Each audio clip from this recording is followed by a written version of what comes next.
Banji kama yebazibwa abooluganda ze nviirira idinda mu kitundu bakyeta Buwenge. Wano waliwo omusoga yena oli naye wano ayo nze nandi musoga koze ekyamagero emotoka kanamba nagifunye musumo idukira nakulako boti saba emotoka gyoyenda ndukira sana yo twali badali 29 last month nafukamira nasaba Katonda mundoza yange nabo nange obusente bwolina butono tibumala motoka gyenenda nga ndi kwenda kugula wishi musumba akoboti saba gyoyenda Katonda timu muntu mutono nasaba naenda nuwa new model kulala omwezi ogw'omusanvu Katonda yankolera ekyamagero emotoka nagigulera nje nayo eri wansi eyo mu parking. Emotoka nje nayo eri wansi eyo mu parking buli dambe endiranga taxi ayerero ndye nga nevuga mwene olw'ekisa kya Katonda ova jinja n'ogyokusaba wano yesewo omusumba ng'ogiranga mu taxi ndanga na taxi bulido batwetolooza nga olusi tuli kwidano kumpi baba biseere lero tujja direct nga tuvaamu bwati twaida paka no the rose direct otemedde Nambole mfulime gayaza road paka wano bwe obise Kayunga road yesewo omusumba tusangaire then asangaire okuba bona ndi musangavu ino ekitiwa kirire Katonda banange era emotoka tibwene specimen enda kugireeta ano omusumba tugisabire bantu mwete musobola kuteekawo space awo munateekawo space gyogireete wano kubira Mukama engalo ez'amaanyi ekyamagero kyoteekwa okifuna eyali taweza za wiishi kati yafunye ate esinga wiishi emirundi n'emirundi bannange laba ebyamagero nga byambuka ne mu wiiki wakati awo era twadedicatinze emmotoka. Amiina endabirwamu muzisse muwubire ku bantu endabirwamu muzisse muwubire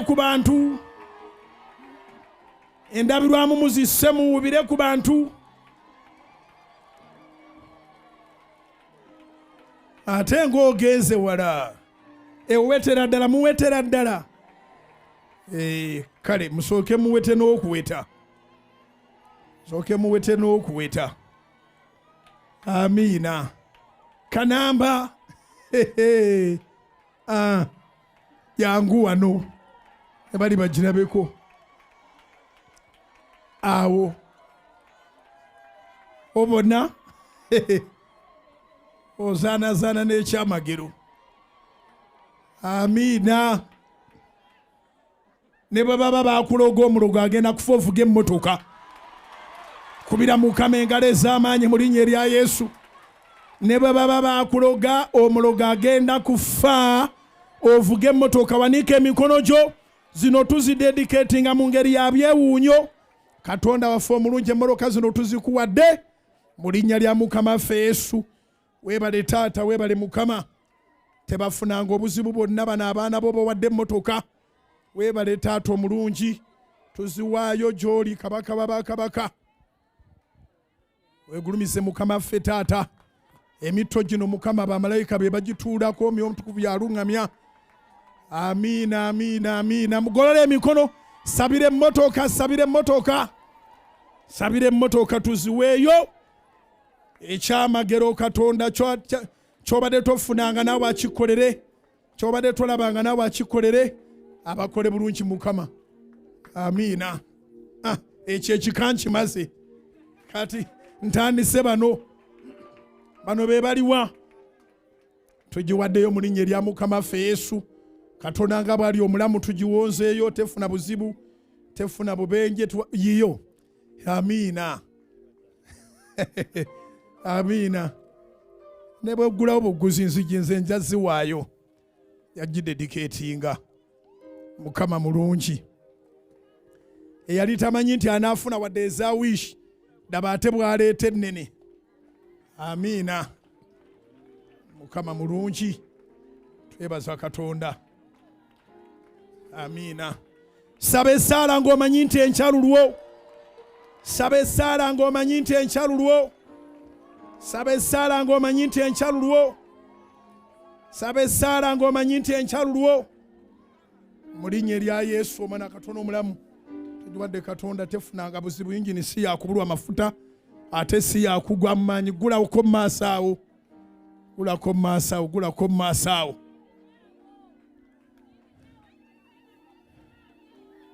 Bw'onoomalira okugulawo nze nja kujja.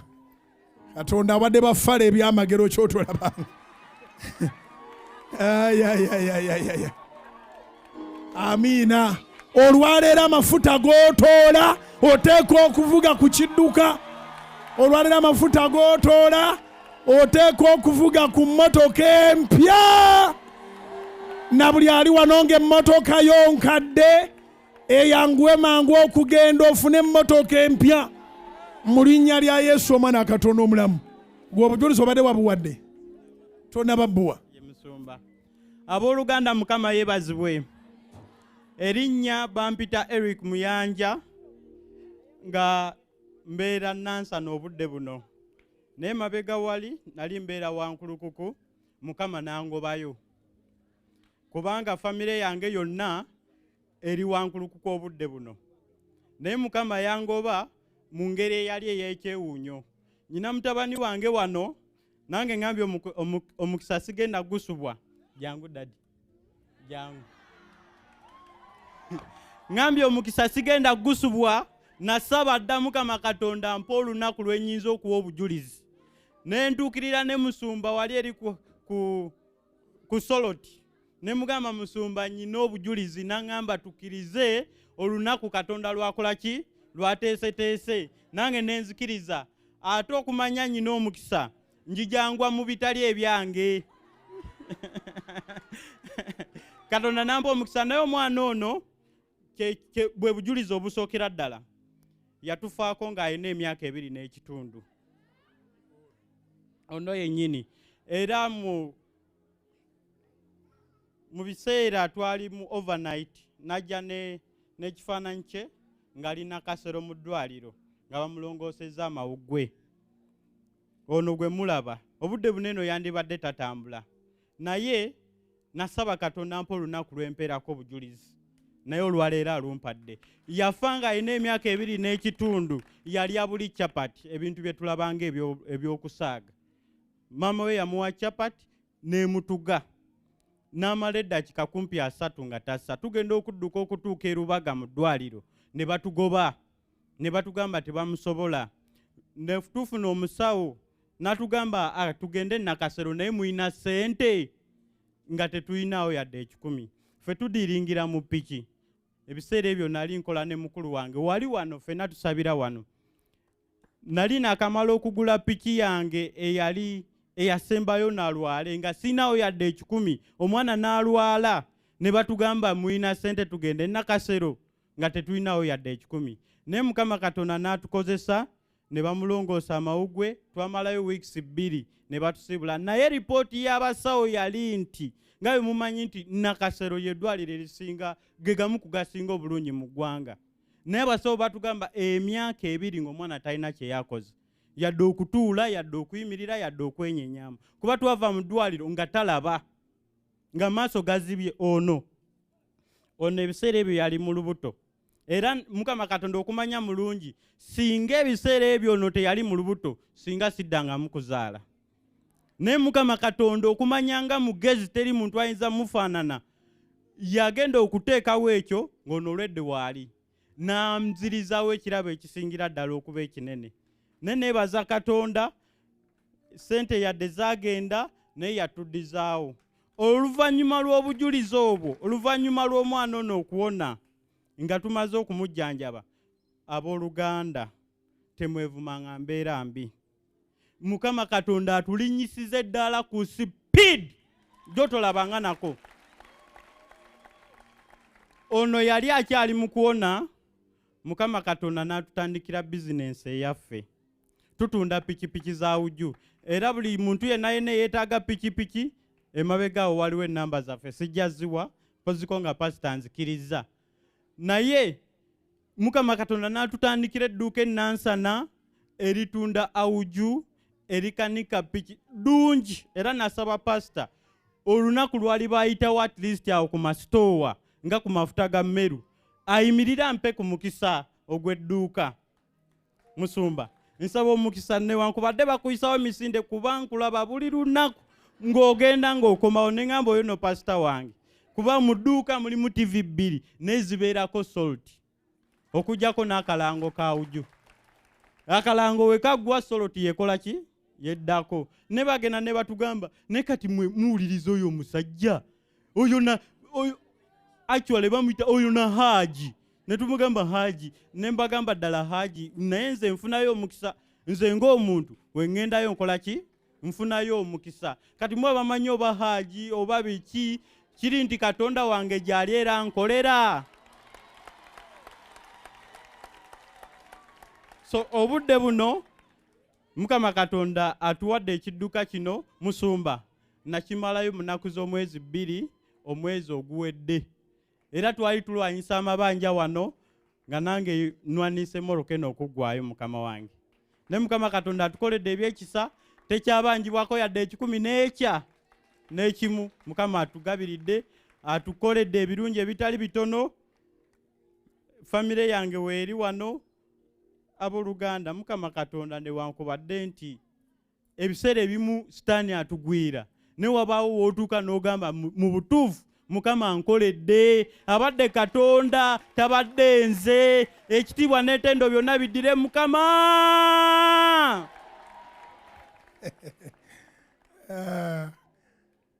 Omwana Chapati yamuzibikira n'abanga takyassa kati lipooti eyo abasawo bagirina naye baamulongoosa okumukuuma nga takyassa n'amala n'adda engulu tokita kyakusaaga ono si be bali be bagamba abaafa ono okufa kwe Katonda yamuzza nga taziikiddwa tiyabula ate n'akomawo bukomi baamwetikka n'okukkiriza n'atuuka mu ddwaliro Katonda n'akola ate n'akozesa n'abasawo ebbanga lye baali bagamba mbu taliyogera talitula talikola byakola ebyo gyali emyezi 2 abooluganda Mukama Katonda akendeeza obudde baatuwa emyaka 2 nga talina kye yakoze ne mu myezi 2 byonna yali abimazeeyo ng'abikola. Kubira Mukama engalo eza waggulu mu linnya erya Yesu. Say hello.